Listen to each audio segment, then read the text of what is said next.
morning, afternoon, evening, wherever you are, and welcome to NerdTube. And it's time to talk about the ass choker herself, Ashoka, Episode 7, Dreams and Madness. I'm here with our motley crew of Star Wars fanatics, Cheeto, Choke, and Gaz. Okay, before we start just talking about some of these key elements, how did you find this penultimate episode, Cheeto?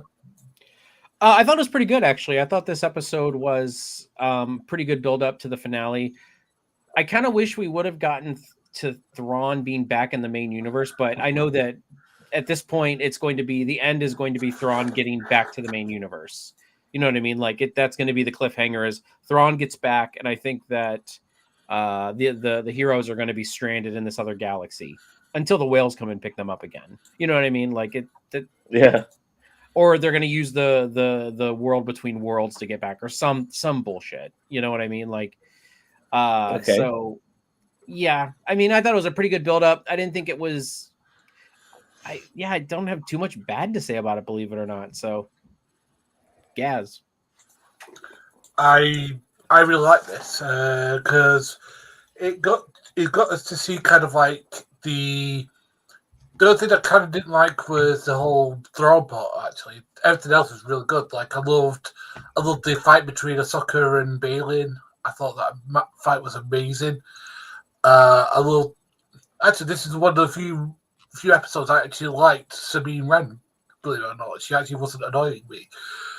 She was actually like she was just fine. She was just I got to see why she was chosen to be a Jedi and stuff like that. And I loved what's his face Ezra in this because I got to see how powerful he is. So do you know what? I thought this was really really good. The only thing that kind of would change is that I didn't like the see the Ewoks come back, but apart from that, it was fine.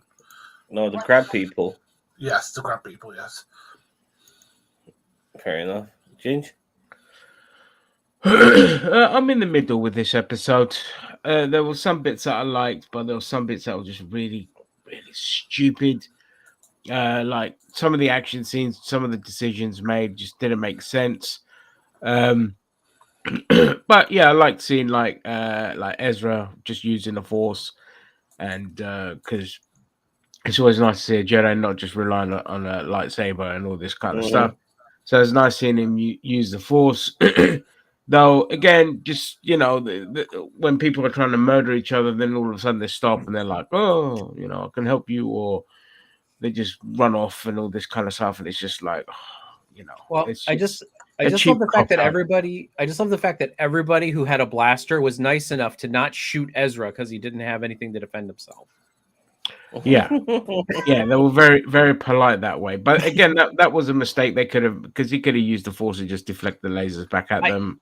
I think they could have. I think that would have been good for him to deflect it. Yeah, just be like, "Psh, whatever, just fob them all off, lifted them all I up. think he went a bit John Wick and he got a blaster himself, didn't he? And he started Yeah. Yeah, shooting yeah, them. he did all that, which was really cool. But what I mean is, yeah, there should have been some shots fired at him where he just is like, "Pff, whatever, Yeah, and mate." then they decided, oh well, guns aren't going to work here, and then they charge him. You know what I mean? Like, Yeah, yeah, and the fact that these crab people are just so slow moving, and nobody was able to spot them all this time when they're just up the road from the fucking Star Destroyer. It's just there was a lot of silliness in this episode, if I'm being honest. But you know, it is what it is. It's still nowhere near as bad as Obi-Wan or Boba Fett, so it has that going for it. And I agree with Gaz. Sabine was great in this episode. Again, her action scenes fantastic. I think the actress does really good action scenes. The lightsaber stuff between Shin and her were really good. Ahsoka's a little bit stiff with her stuff, but that fight was good. Didn't like how it ended, between her and Balin. But yeah, it was okay. All right. And So like one of the key moments of this episode was at the very beginning of this episode. We were with the New Republic and Hera's on trial, and we get some back and forth between her and one of the senators. But we got probably one of our first huge cameos um, Fan service. Anthony Daniels returns as C-3PO, voicing him. Obviously, I don't think he's too old to be put in the suit, but definitely, voicing him again. Nice to hear him. Very happy to see C-3PO back. We've already seen R2-D2 come back at the end of Mandalorian season 2, so it's good to see the other half. Nice moment. Obviously, with Carrie Fisher no longer with us, this was a good way of having her commands be addressed through C-3PO, and I thought it was a good bit of fan service. I don't know how you guys felt about that. I'm just glad they didn't try to deepfake her. Anyone? I just rolled my eyes because I was just like, oh, we're not 5 minutes in and we're already getting the fan service by Filoni.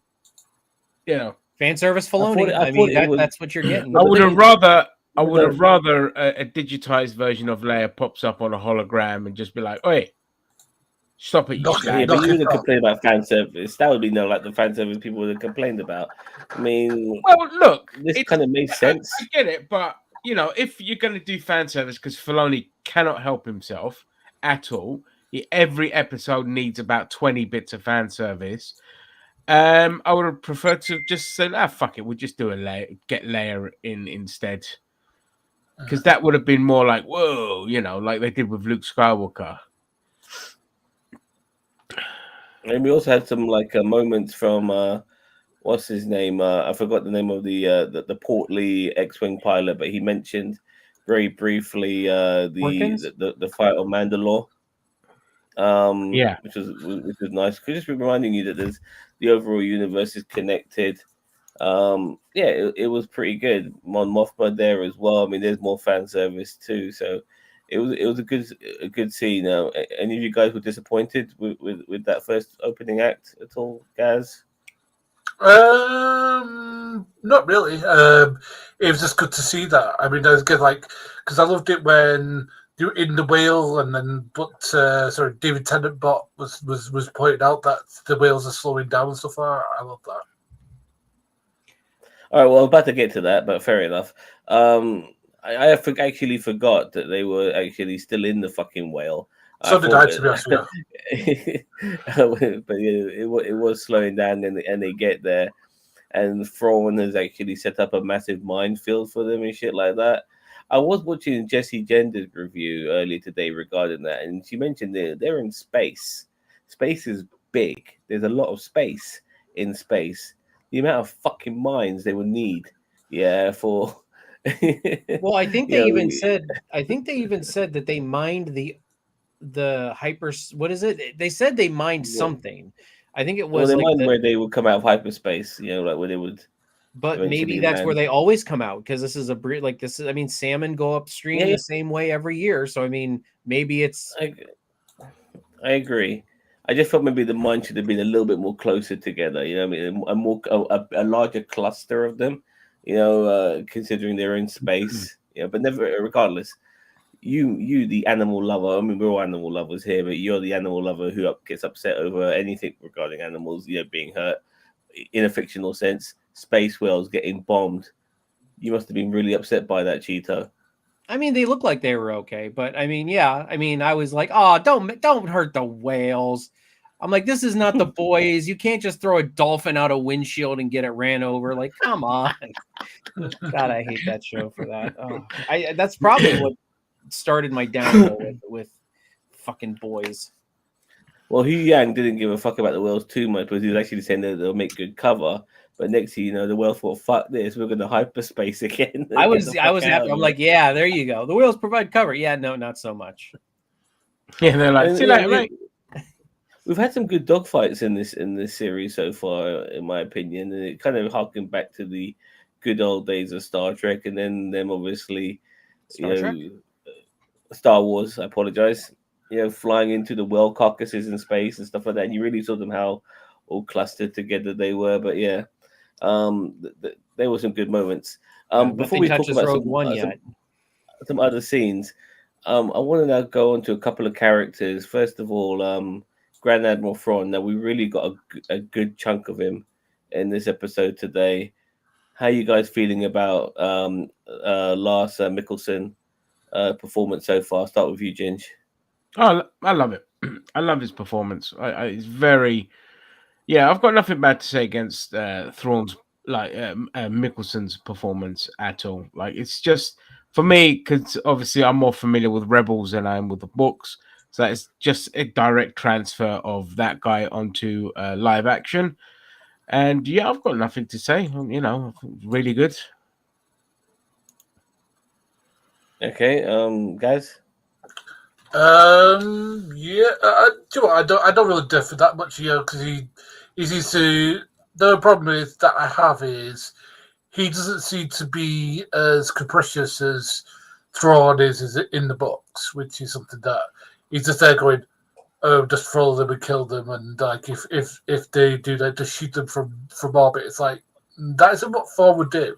Thrawn would go above and nuke them from orbit. But apart from those little characterization things, I think his performance is great.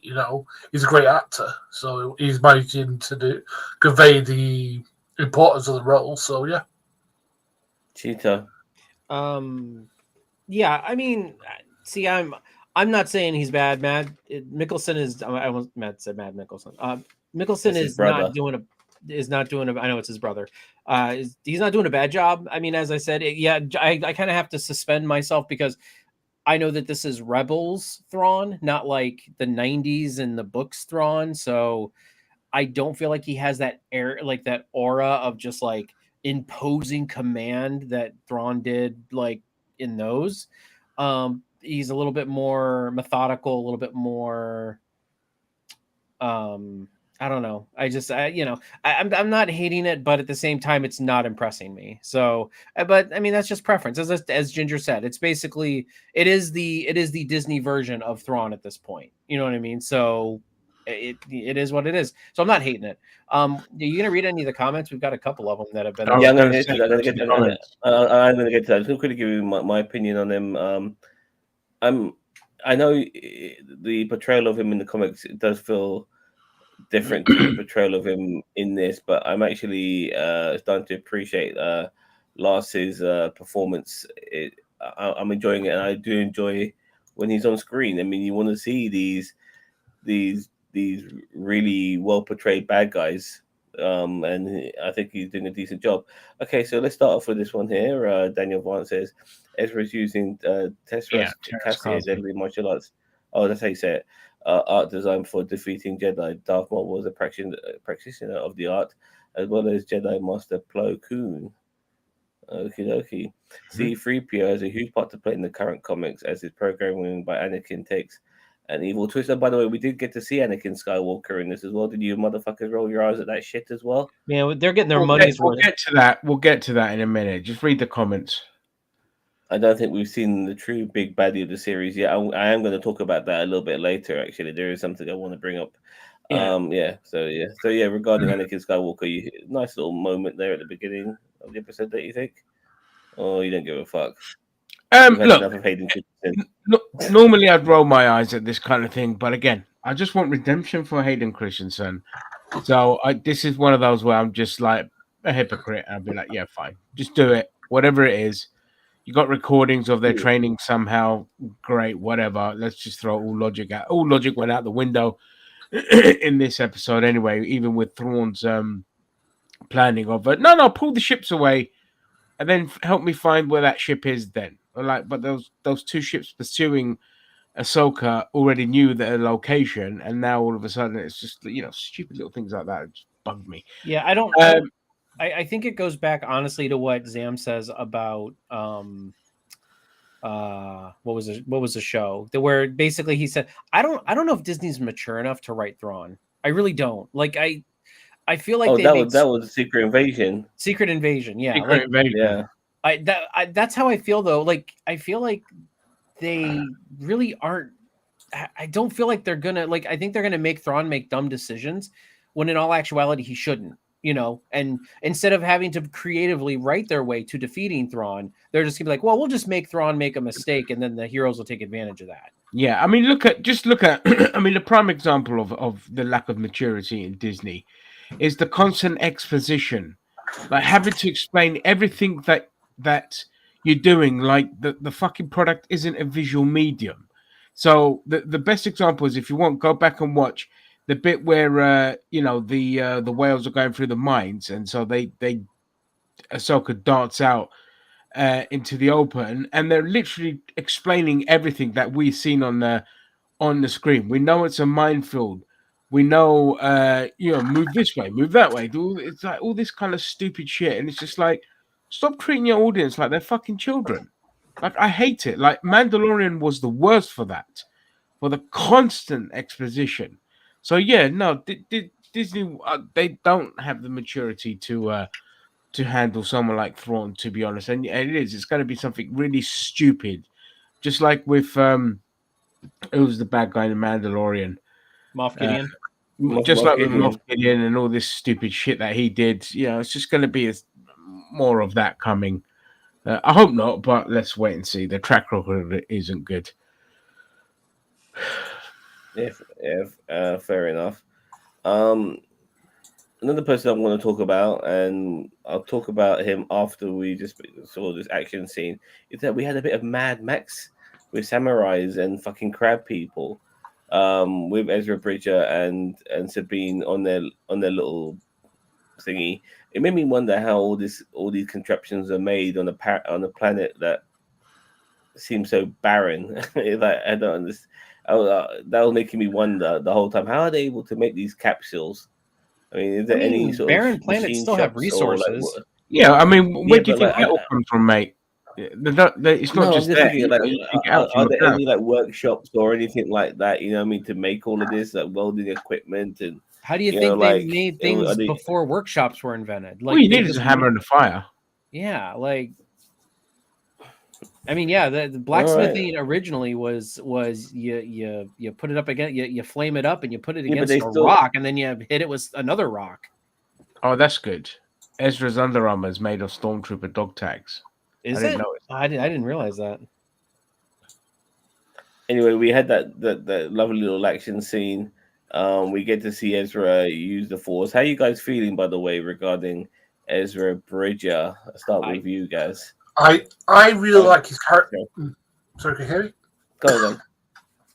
I said I really like Yeah. his character because I think that we get to see what he's about. Like, he's sort of like this, like, wide-eyed. I don't like using the word hippie because I think it's overused these days. But I think he's like a free spirit. If in a true sense of the word, that he's got away from like the current bullshit and he's just gone to some far away part of the galaxy just to find himself, sort of thing. And I really like that. I really like him being here. Like, I love his chemistry with the actress who plays Sabine, because I think it's pretty good. I mean, it's not romantic energy, but it's kind of, they have like really good sparky energy. It's like, okay, why can't we have seen this Sabine run from the start? She would have been much more, I could have actually put up with her more, because she's actually good in these scenes. Well, I mean, that shows, that actually, funny enough, shows a kind of character that's got to their conclusion, in the sense that, they were an insufferable twat all the way to the point where they got what they wanted. And so now, if she'd have continued being an insufferable twat, even though she's been reunited with Ezra, again, that would just be bad just character development. But here, she's more chilled because, she's got her soulmate or buddy or things like that. So I think Edgar bats for the other side. Yeah, it was nice seeing that. I think but regarding Ezra, this Ezra's so much better than the one from Rebels. Jesus Christ! I don't know. he's a man now.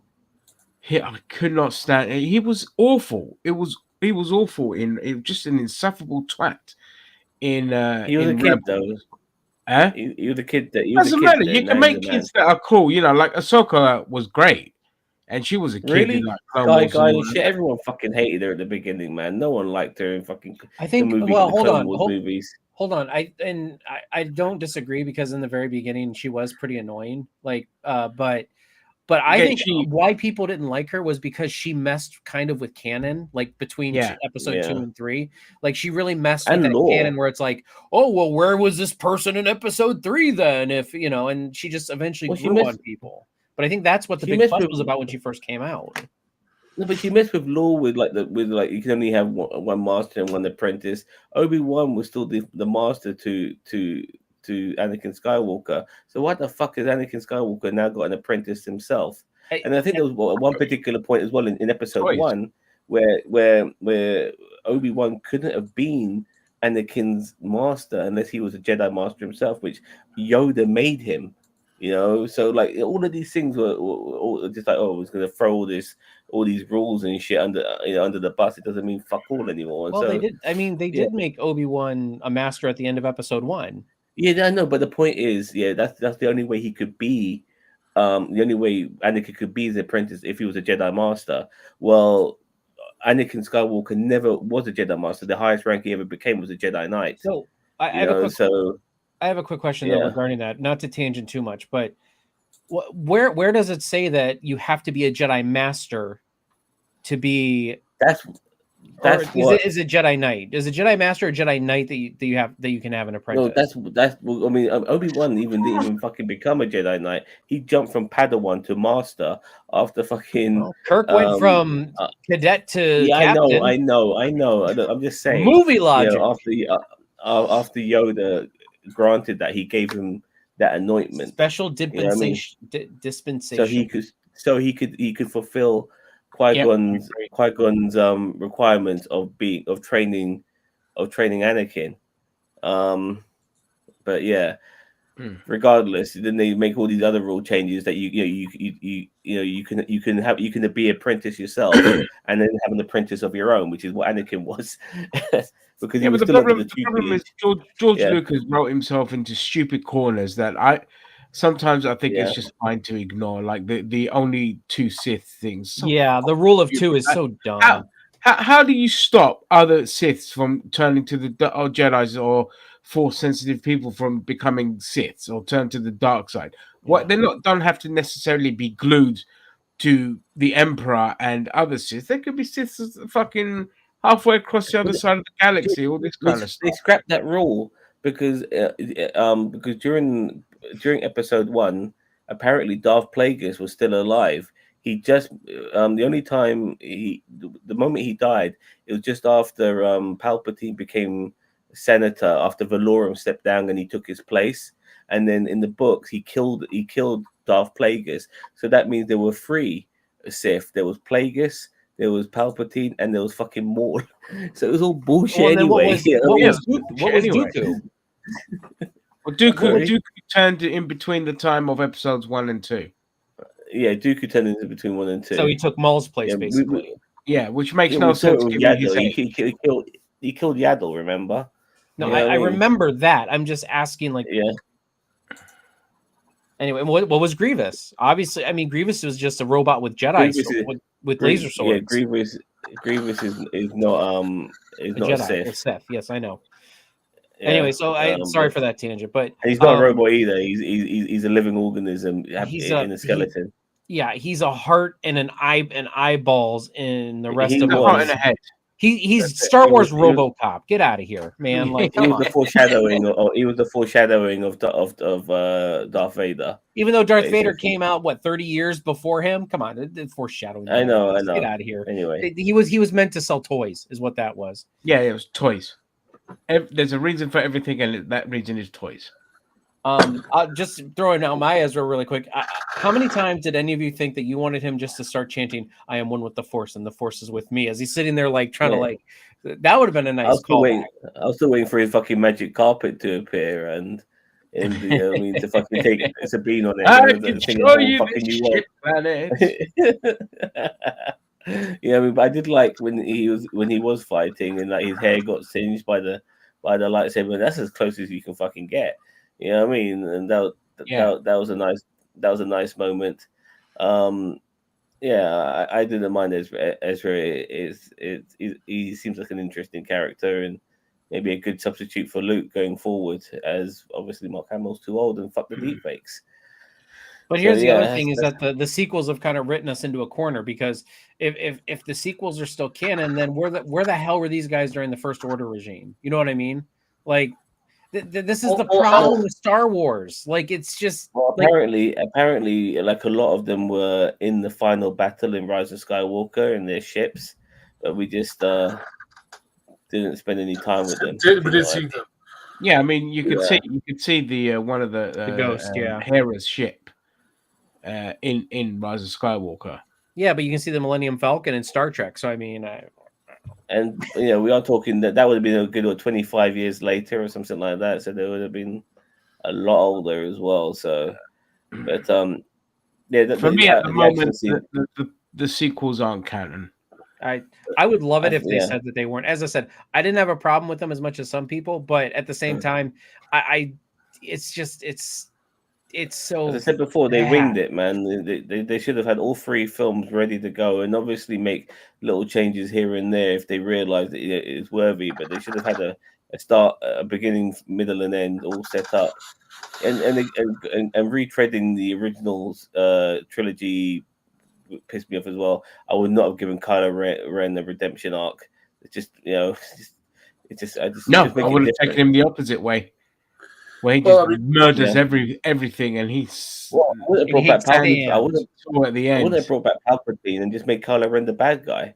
You know what I mean? I wouldn't have brought Palpatine back. No, that was just that was a cash in because of the disaster of The Last Jedi, and so Palpatine was fan service. Mm-hmm. That was just fucking stupid. It's like, no, you could have easily had a fantastic. You could have redeemed Rise of Skywalker quite easily with just Kylo Ren, just going fucking ballistic. I mean, it would have been destroying the new rebellion. I know how the Rise of Skywalker came to be. Dave Filoni leans over to J.J. Abrams and says, "Hey, what if Palpatine returned?" And then, yeah. Well, just before we go on a bit, there's a couple of comments from Daniel Vance. Ezra is more Kanan now than he's ever been. Just go to the rule of 2 one. That's it. Okay. Yeah. I think the rule of so many times you say you've done all these, and I think to myself, when?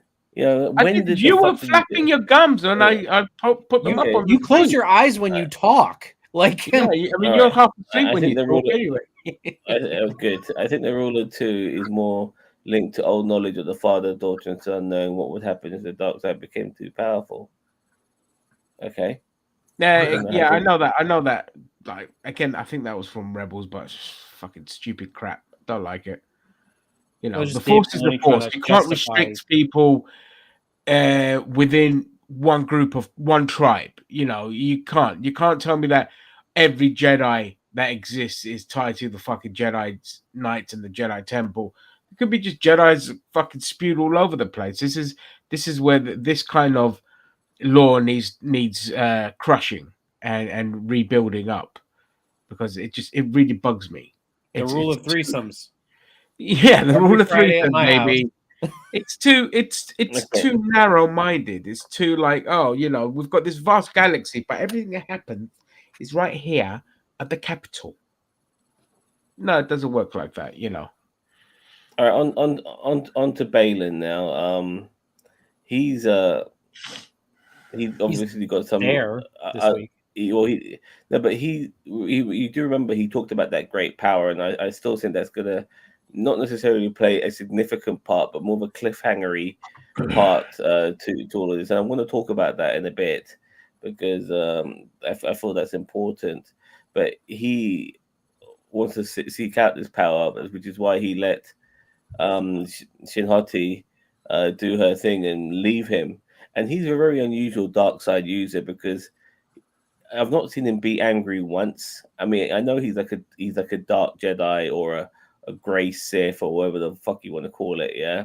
But he's never actually shown anger at all.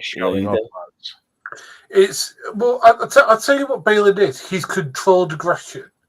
He reminds me a lot of sort of medieval type, evil lords that they wouldn't be angry, but they'd be forceful in what they want, because everything he does, he fights like somebody who should be in one of those Excalibur movies, or in it what's the movie? like one of those like Sword and Sandal movies where Yeah, he's just it's all, medieval films and shit like yeah, that. yeah. So like, Yeah. and I do think that this bigger power, I do agree with you. I think it's going to be some sort of big reveal. If it's Palpatine, I'm going to kick off because not for that guy. It's not going to be Palpatine. Why the hell would Palpatine be on that fucking planet? I was the extra gold. Huh? I was the extra gold or what the fucking planet was. I don't know why it was an Exegol, but Exegol was in the Star Wars universe, you know. Yeah, this is a It's totally different galaxy. It's a different galaxy. Well, Watch, want to talk about it this. is going to be Palpatine, and we're all going to eat. We're going to have to eat our own shit at this point. That actually, I never even thought about Palpatine, but now you mentioned him, it could be it, which would obviously be one of the ways to connect what's going on now to that, which would be clever. If Gary's but right, then yeah, I'm going to join you, Gary, and just have a spaz out. But what a lot of people are saying is that it could be Abeloth. I'm not sure if you know about the character of Abeloth. I do, yes. In Legends. Isn't that from Lord of the Rings? No, Abeloth was this sort of force-eating sort of entity. Oh yeah. From the had a smile like a Cheshire cat up to here, and with loads of razor-looking teeth and tentacles for arms and stuff like that. I thought that thing is what Sabine had in her. Like it has like the big mouth and the. No, this is more of a humanoid. Oh, yeah, this is more of a humanoid sort of creature, and apparently Abeloth is the you had the father, the son, and the daughter, or apparently Abeloth was the mother. Oh, and the Karen of the Force. Karen, Karen. And like, Alan, I want to speak to your manager. She would be a bit like those mermaids that would seduce sailors and pirates and shit, and then eat them up and stuff like that. Listen, if I don't see titties, it ain't worth it. She's kind of like that, She uses song and seduction with the Force to seduce people and then devour them and kill them or eat them because she's pretty much evil. God, I hope that's not how Ray Stevens goes out. I really hope it's not. I'm not saying necessarily Abeloth is going to be in this series. Sorry, mate. I hope he does die because I feel bad knowing that after this performance, if he survives this, then they're going to have to recast him, and it's just sad for Ray Stevenson. But it's sad. But like I think I'm over the. There's a part of me that used to think, oh, it's sacrilege to recast. Now I'm kind of over that. Yeah, I'm over that now. It's not. I've never ever thought you can't recast a role. You can always recast a role. That's the whole fucking point of it. Like shit happens, as tragic as it is. Yeah, but this is a made up character. You know what I mean? Like they can't. It's hard to recast Princess Leia, but Balin is like he was made for this show, wasn't he? Like I don't think there's any. Yeah. So, and as I said, I don't want to replace Ray Stevens either, but at the same time, I'd rather them not try to shoehorn into death just to make it work. You know what I mean? Yeah, I know what you mean. Yeah. So, exactly. I mean, I don't think they were able to rewrite the story to make him die. Yeah, but I've got to say, every time he's on screen, it makes me sad. Because it's like because I remember because I think me and Ginger have talked before about Rome and the how good he was in that series, and he's been just as good in this series as he was in that. Yeah, because to us, he's the one who has the shitter episodes of this show. He's the one who's marked it up from being probably lower than it should have been. Yeah. Although I did feel like this episode he was just kind of there. Like, he had a nice little. Yeah, this episode he was just there. Yeah, like he barely even moved. No, but I did like the interactions he had with Ahsoka though. I really did. Well, that's the thing with him and Ahsoka. Like, he does have a second bout with her, and he's still too strong for her. I mean, Ahsoka wasn't able to beat him, and she ends up running away. I mean, she uses Hu Wang to give some blaster fire from the ships to basically put him off guard, steals his ride, and fucking runs off to join the fight with Ezra and Sabine. So he's got her number, that's for sure. You know, he's a much better fighter than her, in my opinion. But I do think now that he's done with that, he's going to probably look for this higher power, and whether we get a glimpse of it or we know what it is or whatever, or it's teased for the following season. I hope we get some sort of payoff to him, to the minus degree, on what this fucking power is all about. Because you can't talk about it without giving us something. I hope the last episode isn't, again, get all the action out in the first 10 minutes and then tie everything up, despite the fact that this is series 1 of ongoing grand scheme. I hope that Filoni bucks the trend in the final, because the final episode's next week. Yes, it is. Yeah. So I hope he bucks the trend. I bet it'll be like 25 minutes long. Something stupid like 35 minutes long. But I just hope that the bad guys win. Basically, that's the best way to end it. This is the thing. I think they will. Because at the end of the fight between Ezra and Sabine and Ahsoka, who comes on the scene, I was a poet. I didn't know it just then. Yeah. They beat these stormtroopers. They go back. Obviously, Thrawn is okay with all of this because, as far as he's concerned, this is a distraction so they can load up their ship. But They beat them all, and everyone seems really happy and all chummy, which means if that is this episode, then in my opinion, the final episode, Thrawn, in whatever way he does, will win. A victory will probably be him going back to the original galaxy, in my opinion, and that'll be his victory. It's the definite thing that's going to happen anyway, because it's not a one-off. Like, Thrawn is the main bad in the big crossover that's going to be happening moving forward. Gaz? Can I just say how shit the Fabian Galactic Senate is, or where it is? They couldn't run a flame bath. It's no wonder the Fabian do that. It's bureaucracy. I mean, this is typical bureaucracy. I mean, this is why, honest and truly, like, although the Empire was like crappy, like honestly, it probably ran the Empire probably ran smoother than the Senate did, or the Republic did. The difference is Cheeto, is you got one man calling the shots, and then you got the democracy of fucking God knows how many fucking planets having to all agree to call the shots. And you got one man calling the shots in a way things efficiently done, whether it be the right or wrong thing to do. Whilst if everyone's calling the shots, shit never gets done because you have to wait for everyone to call the shots. Yeah. If that other guy on the set on the New Republic, the one that was the pantomime antagonist, I'll call him. If he turns out that he's got a secret agenda, then sweet, because it's more like you can't trust anyone.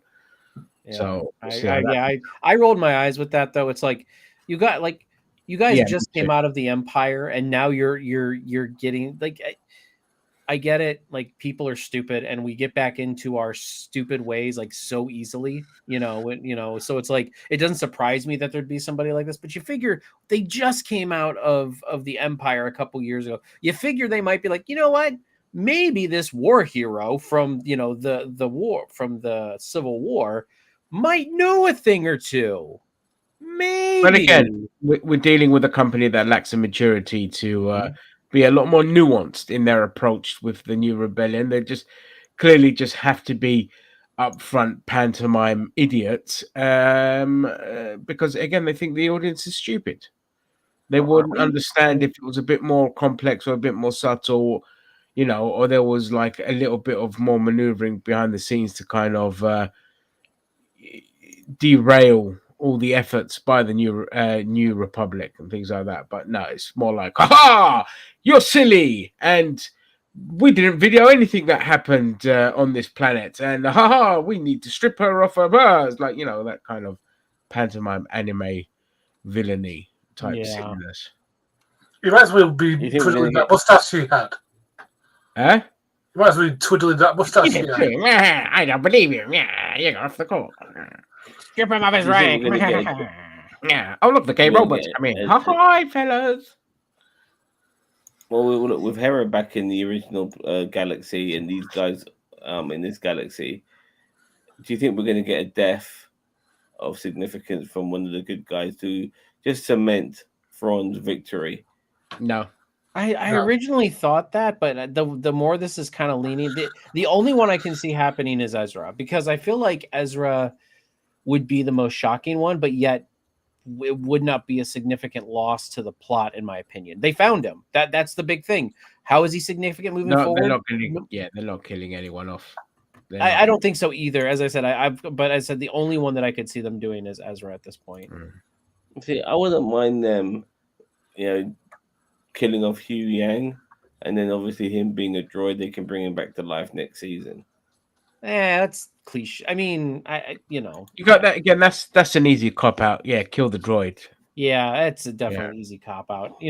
Like now, as I think Groot kind of ruined it, because like now everybody's like, when you have a death like that, like a beloved character, it's like with Groot, it's like Groot just came back the next movie, like, and I know there's other examples, but that's the first one that popped in my mind was, oh no, Groot died. Oh wait, Groot's back. And yes, it's a different Groot, and that original Groot's dead. It doesn't matter. They look at Rise of Skywalker as well. They're like, oh, we're gonna have to wipe out his C-3PO's memories to get the other memories from the Sith protocol, whatever bollocks. And then after that, it's like, oh, by the way, I found an old memory bank that I had stored on this R2 unit, so we can restore him up to a certain point. It's just like, well, that whole point of the trailer of seeing your friends one last time again was just trailer bollocks. Yeah, it was just trailer bait. Yeah, trailer bait, which was basically the new trilogy in a nutshell, was all trailer bait. Fair enough. Okay, before we mark this episode, let's just quickly go through some of the comments here. Abeloth would be great rewriting of Legends. She was imprisoned in the Maw. Maybe somebody needs to remind me of that, but even I've forgotten that. I think that one reason Ashoka is studying Anakin tapes is to learn what Balin learned while in the temple to better counter. Fair enough. I think they did a great job of addressing the nuance of the Empire with Bilbo's character in The Mandalorian. Yes, I agree. He did suffer from PTSD, even though he had no problem in killing that guard when they were doing the jailbreak in season 1. So, but I think that was also a part of his PTSD, because he was basically, what was he saying? He said, he said something that really made him mad. And PTSD also includes rage. So I mean, yeah. Yeah, I think they did a great job of addressing. Oh, sorry, I already read that. You've already read that? So, yeah. Jesus Christ, dude. I'm sorry, dude. Jesus Christ. Fucking bend me over your knee and spank me. Shit. You know what I mean? All right. Okay, time to mark the episode, boys. Cheeto, what are you going to give it out of 10? I'm going to give it a 7. I don't know. I was going between 7 and an 8. I'm trying to type up the freaking poll for people right now, and I'm going to give it a 7.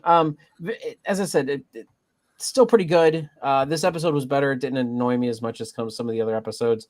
Yeah, I mean I don't mind that Jedi are in it, but they're kind of, now that with Thrawn's finally here, we're kind of putting some of the Jedi bullshit on the back burner, and we can actually focus on something outside of whatever Night Sister Jedi bullshit we got going on. Like this is what I like. I don't mind Jedi's being involved, but I hate it when they're like the focus. The plot surrounds a Jedi thing. All right, Jedi. So 7 out of 10, yeah. Yeah, 7 out of 10.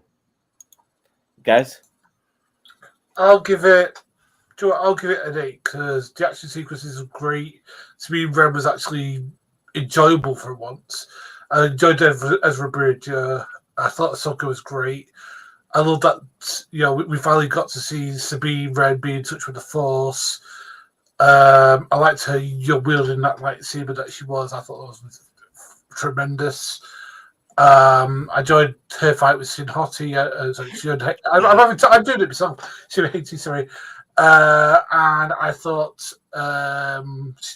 Thrawn was great. So yeah, 8.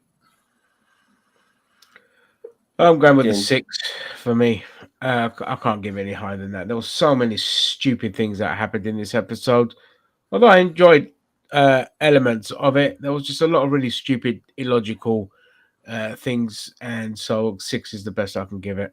And the fact that Ray Stevenson was just kind of there was annoying. I just wanted to see more of him. So 6.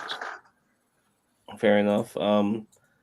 I didn't think this was necessarily one of the better episodes of the show so far, but one of the things that I really enjoyed was this sort of samurai Kurosaga sort of element of it. It really felt like I was in that world, and it looked so much like those Japanese movies of yesteryear. Everything about it, it really immersed me. The way Mandalorian wants to be a Western, this wants to be Japanese old school cinema, and I very much appreciate that.